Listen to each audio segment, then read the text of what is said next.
These are 10 of the most broken decks in Clash Royale history. Kicking off our list with a timeless meta classic, we have Hog 2.6. Dominating the competition since the early days of Clash Royale, the name Hog 2.6 might even trigger a bit of PTSD for long-time players. It's a deck about outcycling, outmaneuvering, and outsmarting your opponent. What made it truly terrifying was the pressure that you could constantly apply with it. Opponents barely had any time to breathe as Hog Riders kept charging down the lane every few seconds. Since the cycle was so quick, it felt like a constant loop of damage and defense, leaving opponents mentally drained and struggling to keep up. One mistake or one wasted elixir and you're 3-crowned and probably emoted on. Subscribe if you hate Hog 2.6. Up next is Icebow, control at its finest. Icebow is a legendary control deck that's centered around the Expo as a win condition, with Ice Wizard plus Tornado for splash control, Tesla for tanky defense, and Rocket as a backup win condition or emergency reset. This deck truly excels at shutting down pushes and turning defense into a truly deadly counter push. Icebow players would usually drop an Expo defensively early game, building up a cycle and waiting for you to overcommit. If you played a heavy tank in the back, they'd instantly opposite lane Expo, forcing awkward elixir trades. In the very early days of Clash Royale, the giant poison or Goisen deck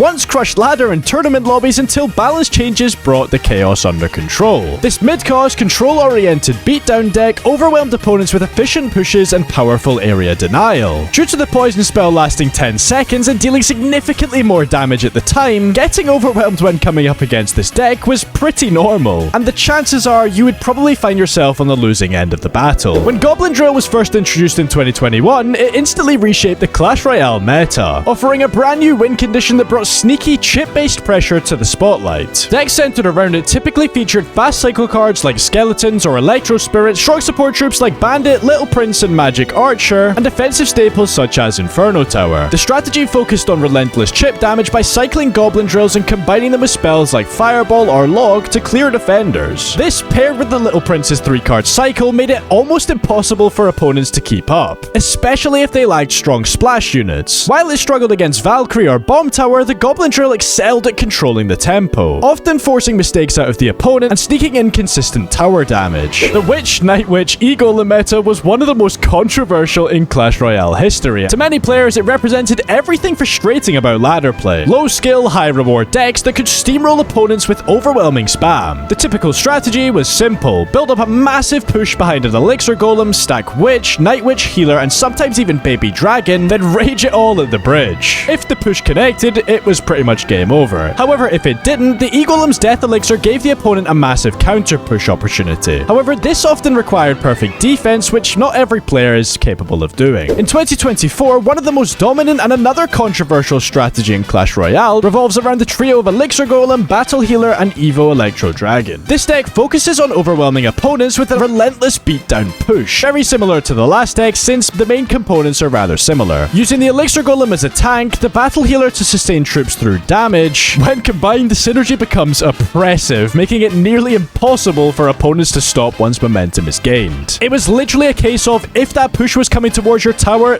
there was probably nothing you could do, unless you're like Mo Light or something. While incredibly effective, this strategy is often criticized by the community for being spam heavy and uninteractive. Yet it still remains a go-to deck for players looking for easy wins and massive late game pressure. When Rage or other spells are added to the mix, the push becomes nearly unstoppable. It's a completely busted deck. In 2023, one of the top tier cycle control decks revolved around Miner and Poison, enhanced by the Little Prince champion. Miner serves as your primary chip tool, deployed unpredictably across the arena to bait out answers or chip towers, while Poison punishes swarm counters like Goblin Gang or Minion Horde, and chips both troops and the tower simultaneously. The Little Prince adds both offensive and defensive power, his ranged ramp-up damage is fierce, and his Royal Rescue ability summons a buffering Guardian that charges forward, disrupting enemy pushes and protecting him at the same time. And once again, you got a 3-card cycle from him. Together, they form a high-skill control deck. You use defensive cards like Knight, Bomb Tower, Skeletons, or Electro Spirit to handle aggression, then counterpush with Little Prince supported by Miner and Poison, making the deck potent in experienced hands, and it would often climb its way to the top of the leaderboard. However, unlike the last two decks, it was a very skillful deck, so most players wouldn't have been able to use it to its full potential. In 2022, the Expo plus Tesla control deck continued to dominate the Siege meta in Clash Royale, especially within the classic 3.0 or or 2.9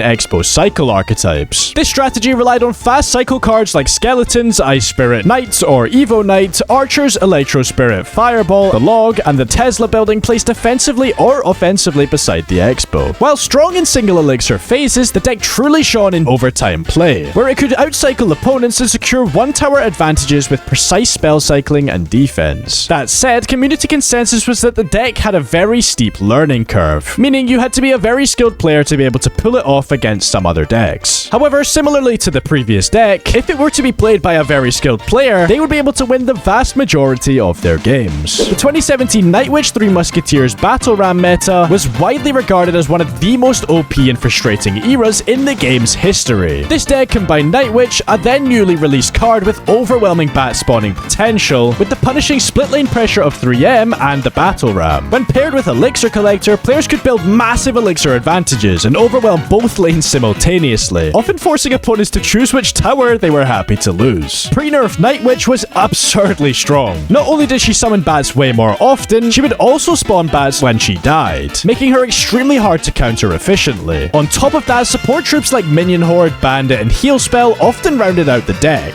making it resistant to spells like Fireball and Log if the opponent didn't have perfect timing or the right rotation. At the height of its dominance, this deck was nearly unstoppable in skilled hands, once again leading to widespread frustration and eventually multiple nerfs to Night Witch, Elixir Collector, and the 3 Musketeers. Classic Logbait in early Clash Royale was one of the most infamously tilting decks of its time, built entirely around forcing spell misplays and punishing opponents for lacking proper counters. The core of the deck was Goblin Barrel, Princess, Goblin Gang, and Inferno Tower, and it thrived on baiting out the Log, Zap, or arrows from the opponent, then immediately capitalizing with another swarm unit. In its prime, and even today, Logbait was incredibly hard to deal with, especially since the Log was a legendary card earlier on and not everyone had it. If they did, it was probably low level. Meanwhile, Rocket provided a high damage punish for overcommitting, allowing bait players to stall and chip while still threatening massive damage in a single spell. What made the deck truly broken back in the day was its ability to maintain constant pressure with minimal elixir, punish misplays brutally, and dominate ladder in tournaments where spell variety was limited at the time. And that's all we have for today. If there's any decks we missed, please let us know in the comments down below. If you enjoyed this video, subscribe. Maybe, leave a like if you're feeling generous. But yeah, that's gonna be all for today, so bye-bye.